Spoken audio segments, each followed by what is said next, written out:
नमस्कार दोस्तों, आज के वीडियो में हम लोग 65वीं बीपीएससी के इतिहास के कुछ सवाल देखने जा रहे हैं। और चलिए इसमें हम लोग देखते हैं पहला क्वेश्चन क्या है। तो पहला क्वेश्चन है कि देशेर कथा पुस्तक किसने लिखी थी। तो दोस्तों, देशेर कथा पुस्तक को सखाराम गणेश देवस्कर ने लिखा था, इसलिए इसका उत्तर ए हो गया। अब सखाराम गणेश देवस्कर ने देशेर कथा किसके सलाह पे लिखा था, तो उन्होंने अरबिंदो के सलाह पे इसको लिखा था। ठीक है।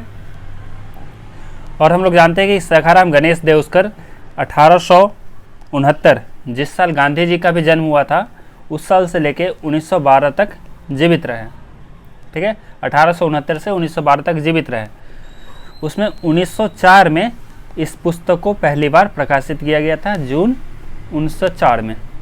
ठीक है। अब हम लोग दूसरे क्वेश्चन की ओर बढ़ते हैं। दूसरा क्वेश्चन है, बिहार में सर्चलाइट समाचार पत्र के संपादक कौन थे। तो पहले हम लोग जान लेते हैं कि सर्चलाइट समाचार पत्र क्या था। तो सर्चलाइट समाचार पत्र 1918 में आरंभ किया गया द्विसाप्ताहिक समाचार पत्र था, मतलब सप्ताह में 2 बार इसका प्रकाशन होता था। ठीक है। 1920 में ये त्रिसाप्ताहिक हो गया, मतलब कि सप्ताह में 3 बार आने लगा, 3 दिन आने लगा। फिर 1930 में जाके ये डेली आने लगा, दैनिक रूप से प्रकाशित होने लगा। डॉक्टर राजेंद्र प्रसाद और सैयद हसन इमाम इसके संस्थापकों में से थे। संपादक नहीं, संस्थापक थे। तो इनके जो संपादक थे, सर्चलाइट समाचार पत्र के जो संपादक थे वो मुरली मनोहर प्रसाद थे। तो इसलिए इसका आंसर सी हो गया। फिर हम लोग क्वेश्चन नंबर 3 की ओर देखते हैं। तो क्वेश्चन नंबर 3 है, सन 1931 में बिहार समाजवादी पार्टी का गठन किसने किया। तो 1931 में बिहार समाजवादी पार्टी का गठन किया गया था और इसमें जो मुख्य भूमिका निभाने वाले लोग थे वो थे जयप्रकाश नारायण, फूलन प्रसाद वर्मा, राहुल सांकृत्यायन, अब्दुल वारी, गंगा शरण सिन्हा एवं अंबिका कांत सिन्हा। ठीक है। इन्होंने जुलाई 1931 में बिहार समाजवादी पार्टी का गठन किया था। तो इसमें ऑप्शन कौन सा है जो मिल रहा है इन सारे नाम से, वो है फूलन प्रसाद वर्मा। तो ए इसका सही उत्तर हो गया। क्वेश्चन नंबर 4 है, भारतीय राष्ट्रीय कांग्रेस के संस्थापक कौन थे। तो भारतीय राष्ट्रीय कांग्रेस के संस्थापक एक रिटायर्ड ऑफिसर थे जिनका नाम ए.ओ. ह्यूमे था। वो 1885 ईस्वी में भारतीय राष्ट्रीय कांग्रेस का स्थापना किए थे। चलिए क्वेश्चन नंबर 5 की ओर हम लोग बढ़ते हैं। तो क्वेश्चन नंबर 5 है, स्वराज मेरा जन्मसिद्ध अधिकार है और मैं इसे लेकर ही रहूँगा, किसने कहा था। तो ऑप्शन है आपके बिपिन चंद्र पाल, अरविंद घोष, बाल गंगाधर तिलक और सुभाष चंद्र बोस। तो इसका सही उत्तर हो गया बाल गंगाधर तिलक। देखिए, इसमें मैं आपको बता देता हूँ कि कुछ लोग नरम दिल के नेता थे और कुछ लोग गरम दल के नेता। तो गरम दल के नेता में जो थे वो लाल बाल पाल आते थे, मतलब बाल गंगाधर तिलक, बिपिन चंद्र पाल और लाला लाजपत राय। ठीक है, ये 3 थे, लाला लाजपत राय, बिपिन चंद्र पाल और बाल गंगाधर तिलक, ये गरम दल के नेता थे। तो उन्हीं में से एक बाल गंगाधर तिलक ने बोला था कि स्वराज मेरा जन्मसिद्ध अधिकार है और मैं इसे लेकर ही रहूँगा।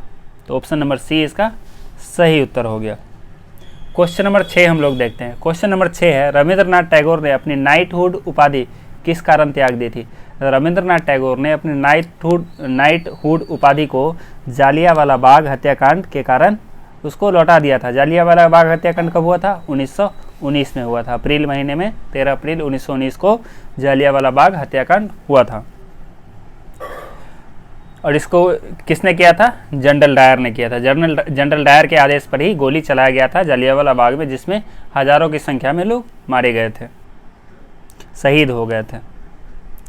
क्वेश्चन नंबर 7 हम लोग देखते हैं, भारत सेवक समाज की स्थापना किसने की थी। तो भारत सेवक समाज की स्थापना गोपाल कृष्ण गोखले ने की थी। तो ऑप्शन सी इसका सही उत्तर हो गया।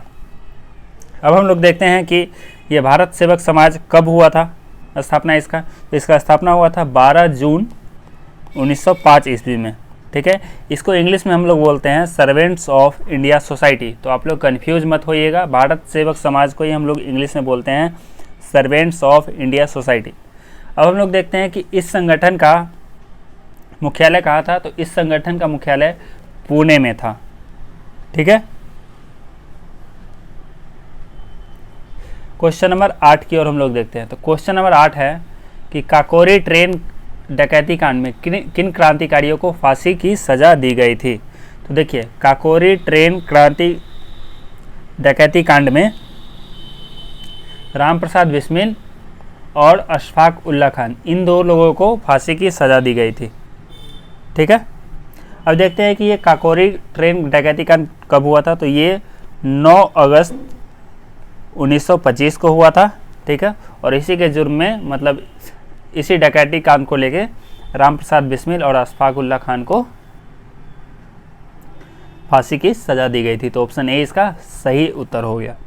क्वेश्चन नंबर 9 हम लोग देखते हैं। देखिए क्वेश्चन नंबर 9 क्या है, इंडिया फॉर इंडियंस किताब किसने लिखी थी। तो इंडिया फॉर इंडियंस किताब को CR दास ने लिखा था। तो इसका सही उत्तर हो गया ए, CR दास। ठीक है, अब देखिए CR दास कौन थे। तो CR दास जो थे, उनका जन्म 5 नवंबर 1870 को कोलकाता में हुआ था। ठीक है, 1908 में उन्होंने अलीपुर बम कांड में अरविंदो घोष का सफलतापूर्वक बचाव किया था। मतलब ये एक वकील भी थे। तो अलीपुर बम कांड में जो अरविंदो घोष को उसमें मुजरिम बनाया गया था, तो उन्होंने उनका सफलतापूर्वक बचाव भी किया था।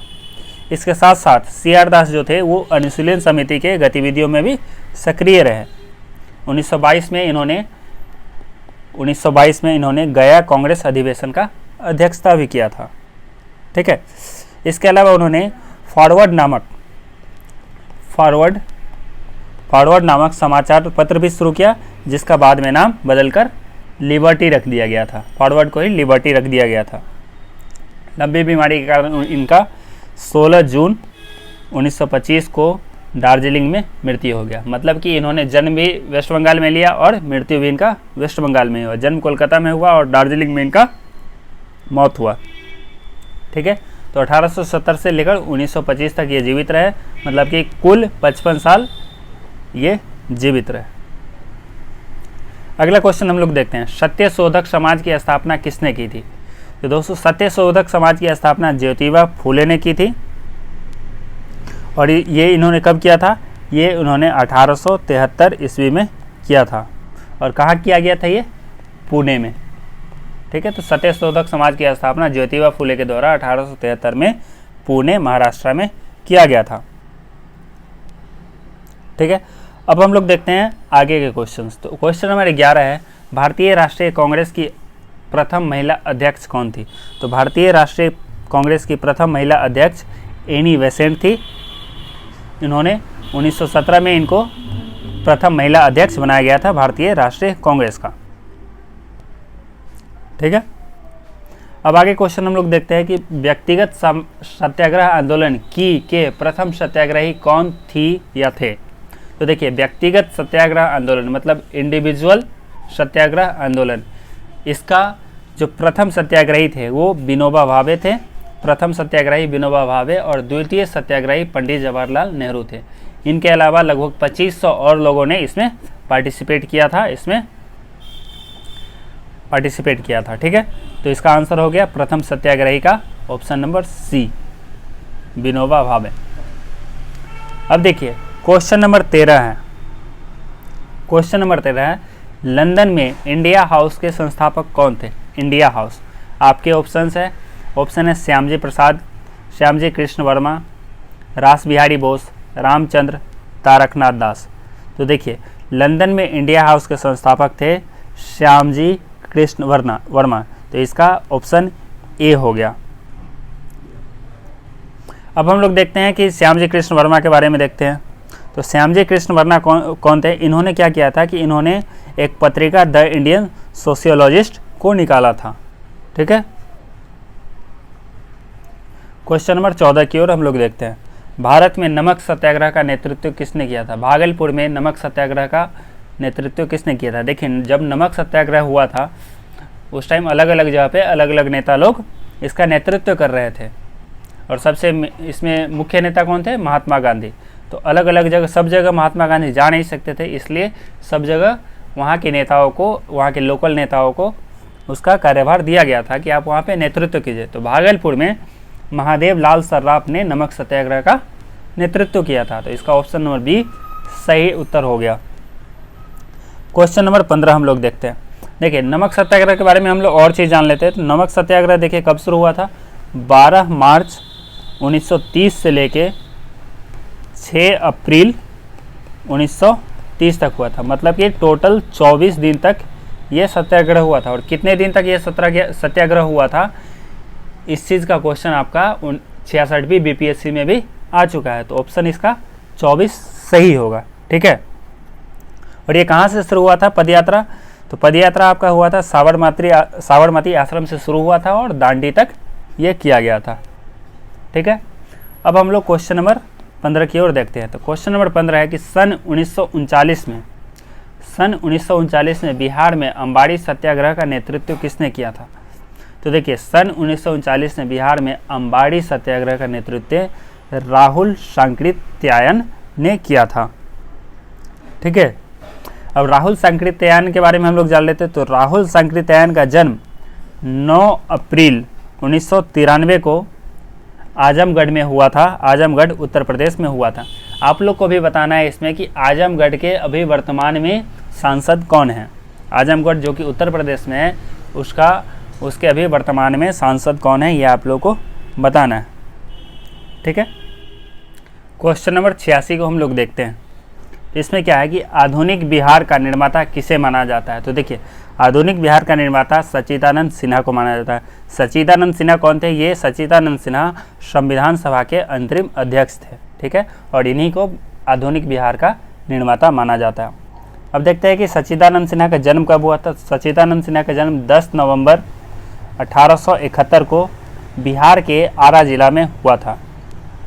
उन्होंने 1889 में बैरिस्टर बनने के लिए लंदन में कानून की पढ़ाई की। ठीक है।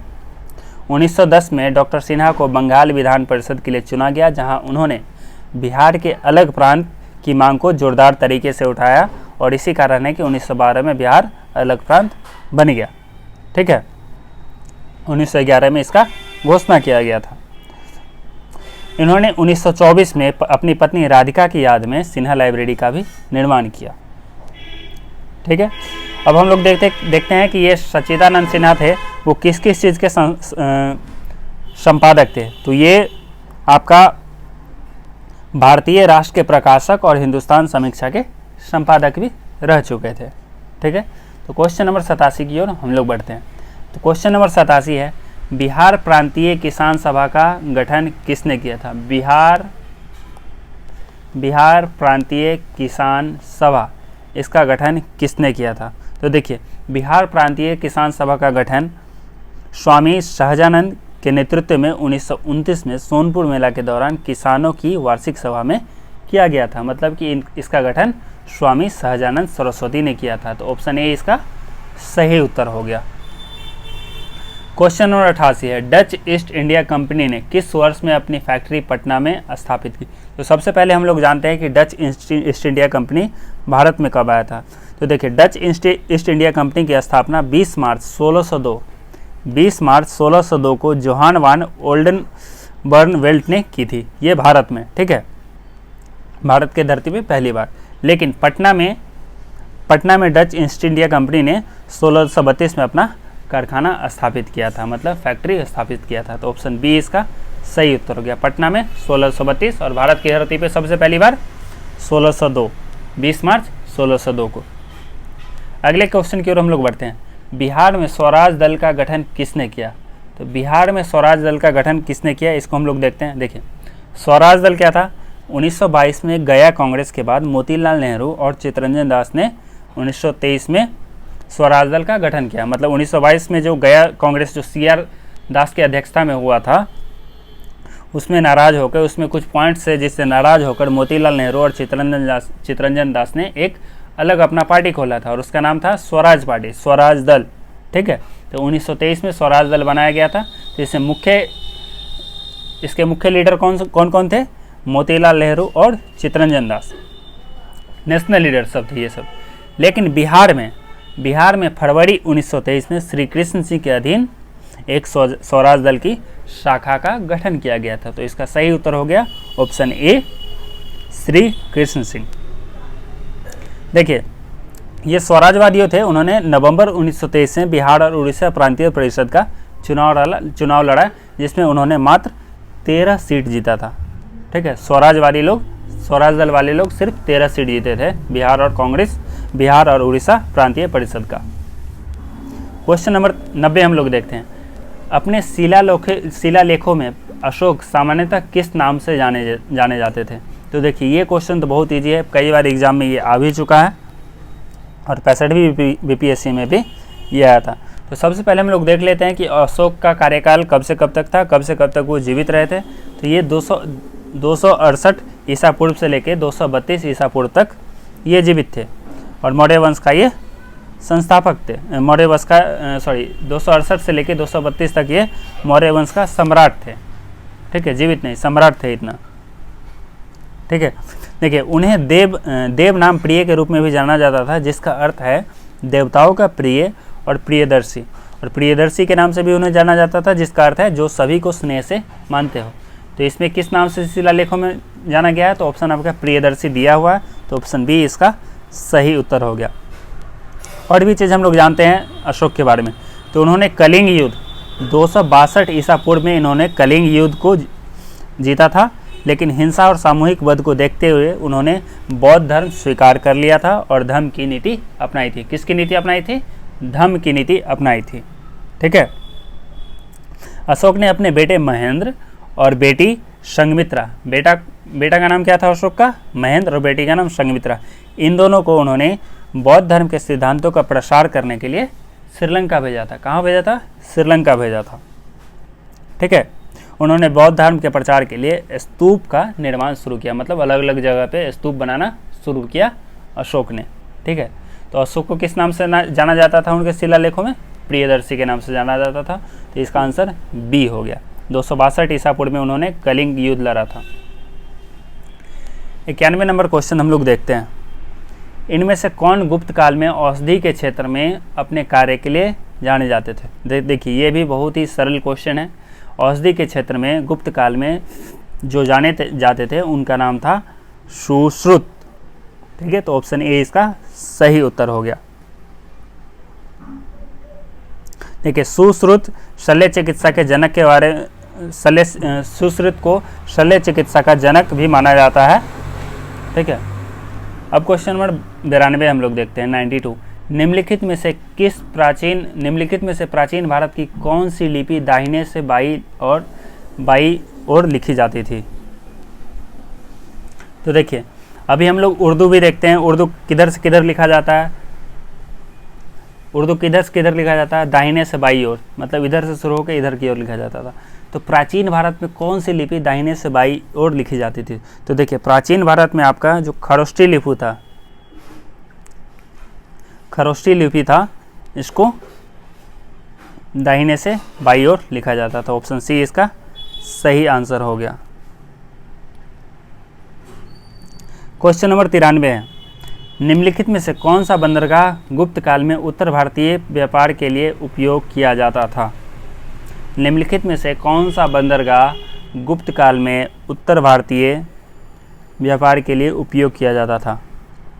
तो देखिए पहले हम लोग गुप्त काल में जो व्यापार होते थे उसके बारे में हम लोग जानते हैं।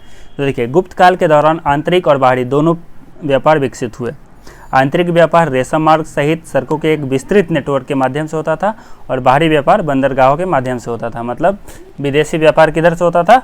बंदरगाहों के माध्यम से। अब देखिए गुप्त काल के महत्वपूर्ण बंदरगाह कौन कौन से थे वो हम लोग देखते हैं। तो महत्वपूर्ण बंदरगाह थे ब्रोच, उज्जैनी, विदिशा, प्रयाग, बनारस, गया, पाटलिपुत्र, वैशाली, ताम्रलिप्ति, कौशाम्बी, मथुरा, पेशावर आदि। ठीक है, तो इसमें देखिए कौन कौन? ताम्रलिपि और भरूच, तो जितना मैंने नाम बताया उसी में आ गया। ठीक है, तो एक से ज़्यादा इसका सही उत्तर है, तो ऑप्शन ई इसका सही उत्तर हो गया। अब हम लोग देखते हैं क्वेश्चन नंबर 94। मुगल चित्रकला किसके नेतृत्व में अपने शीर्ष बिंदु पर थी? मतलब किसके नेतृत्व में ये अपने सबसे हाईएस्ट पॉइंट पे पहुंचा? तो देखिए बच्चों हम लोग देखते हैं। तो मुगल चित्रकला हुमायूं के शासनकाल में शुरू हुआ था। ठीक है, और जहांगीर के शासन में ये अपने चरम पर पहुंचा था। तो इसका ऑप्शन ए हो जाएगा। शुरू हुआ था हुमायूं के काल में और चरम पे शीर्ष बिंदु पे किसके काल में पहुंचा था? जहांगीर का। तो ऑप्शन ए इसका सही उत्तर हो गया। क्वेश्चन नंबर हम लोग 95 देखते हैं। मध्यकालीन भारत में मनसबदारी व्यवस्था क्यों लागू की गई थी? तो देखिए, मध्यकालीन भारत में मनसबदारी व्यवस्था को सैनिकों की सुगमता से भर्ती हेतु लागू किया गया। तो 95 का आंसर बी हो गया। देखिए, मनसब का अर्थ क्या होता है? तो मनसब शब्द अरबी मूल का है जिसका अर्थ है पद या स्थिति। ठीक है। मनसबदारी प्रणाली को उन सरकारी अधिकारियों को रैंकिंग देने की प्रणाली के रूप में परिभाषित किया जाता था जिन्होंने अपने नागरिक कर्तव्य, सैनिक कर्तव्य और उनके त्याग का निर्धारण किया। ठीक है। तो क्वेश्चन नंबर 95 हो गया। क्वेश्चन नंबर 96 हम लोग देखते हैं। अष्टप्रधान का गठन किसने किया था? तो अष्टप्रधान का गठन किसने किया था, इसको हम लोग को देखना है। ऑप्शन है आपके चंद्रगुप्त, अशोक, हर्षवर्धन और शिवाजी। तो देखिए, अष्टप्रधान का गठन किसने किया था? उन्होंने शिवाजी ने किया था। चलिए इसमें हम लोग और भी देखते हैं। शिवाजी को उनकी 8 मंत्रियों की परिषद द्वारा सहायता प्रदान की गई जिसे अष्टप्रधान मंडल के रूप में जाना जाता था। तो इसका गठन किसने किया था? शिवाजी ने किया था। डी। छत्रपति शिवाजी के 8 मंत्री निम्नानुसार थे। मतलब 8 जो छत्रपति शिवाजी के 8 मंत्री थे वो ये सब थे।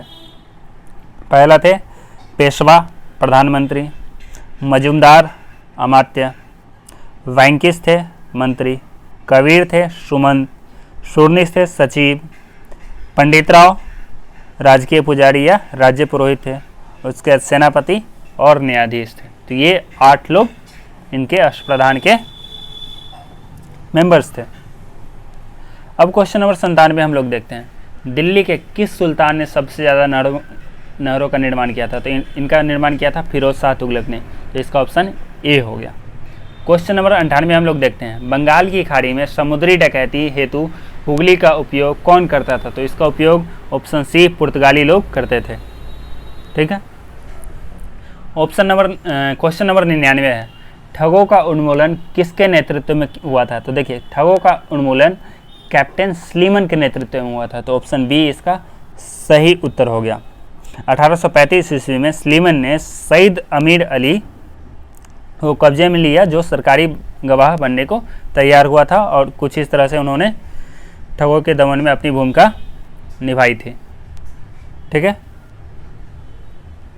क्वेश्चन नंबर 100 हम लोग देखते हैं। अफगानिस्तान के प्रति आक्रामक नीति किस वायसराय ने अपनाई थी? तो आपके ऑप्शन है Lord Mayo, Lord Lytton, Lord Dufferin और लॉर्ड कैनिंग। तो लॉर्ड लिटन ने अफगानिस्तान के प्रति आक्रामक नीति अपनाई थी। तो ऑप्शन बी इसका सही उत्तर हो गया। 101 नंबर क्वेश्चन है। 1930 में महात्मा गांधी ने सविनय अवज्ञा आंदोलन कहाँ से प्रारंभ किया था? 1930 में महात्मा गांधी ने सविनय अवज्ञा आंदोलन कहाँ से शुरू किया था? तो इसका ऑप्शन है आपका वर्धा, दांडी, सेवाग्राम और साबरमती। तो देखिए, इन्होंने इसका शुरुआत कहाँ से किया था? साबरमती आश्रम से इसका शुरुआत किया था। ठीक है। ऑप्शन डी इसका सही आंसर हो गया। 102 क्वेश्चन है। 102 नंबर क्वेश्चन है। साराबंदी आंदोलन 1922 किसके नेतृत्व में प्रारंभ हुआ? तो ये सरदार वल्लभ भाई पटेल के नेतृत्व में प्रारंभ हुआ था। तो इसका आंसर ऑप्शन बी हो गया। Question number 103। भारत के विभाजन के समय भारतीय राष्ट्रीय कांग्रेस का अध्यक्ष कौन थे? तो जेपी कृपलानी भारत के विभाजन के समय भारतीय राष्ट्रीय कांग्रेस के अध्यक्ष थे। तो ऑप्शन ए इसका सही उत्तर हो गया। बिहार में 1857 के विद्रोह का नेतृत्व किसने किया था? तो बाबू कुंवर सिंह ने किया था। कुंवर सिंह ने बिहार में 1857 के विद्रोह का नेतृत्व किया था। तो इसलिए ऑप्शन सी इसका सही उत्तर हो गया। Question number 105। असहयोग आंदोलन के दौरान बिहार में कृषकों का नेतृत्व किसने किया था? देखिए, उससे पहले मैं आपको बता दूं कि ऊपर जो मैंने बताया कुंवर सिंह, उसमें कुंवर सिंह कहाँ के थे? ये जगदीशपुर के थे। ठीक है। जगदीशपुर, बिहार में एक जगदीशपुर नामक जगह है, वहाँ के कुंवर सिंह थे। ठीक है। क्वेश्चन नंबर 105 है कि असहयोग आंदोलन के दौरान बिहार में कृषकों का नेतृत्व किसने किया था? तो देखिए, बिहार में कृषकों का नेतृत्व जनरली लोग राजकुमार शुक्ल को लगा देते सही उत्तर, लेकिन राजकुमार शुक्ल ने क्या काम किया था कि उन्होंने महात्मा गांधी को बुलाया था यहाँ पे ठीक है, चंपारण वाले में। लेकिन असहयोग आंदोलन के दौरान बिहार में कृषकों का नेतृत्व स्वामी विद्यानंद ने किया था। ठीक है, तो ऑप्शन ए इसका सही उत्तर हो गया। ठीक है, तो आज के इतिहास के क्वेश्चन में इतना ही। अगर आपको ये वीडियो पसंद आता है तो अपने दोस्तों से भी शेयर करें, वीडियो को लाइक करें और नीचे में कमेंट करना ना भूलें। मैंने जो क्वेश्चन एक पूछा है उसका सही यहाँ पे आपको उत्तर देना है। Thank you.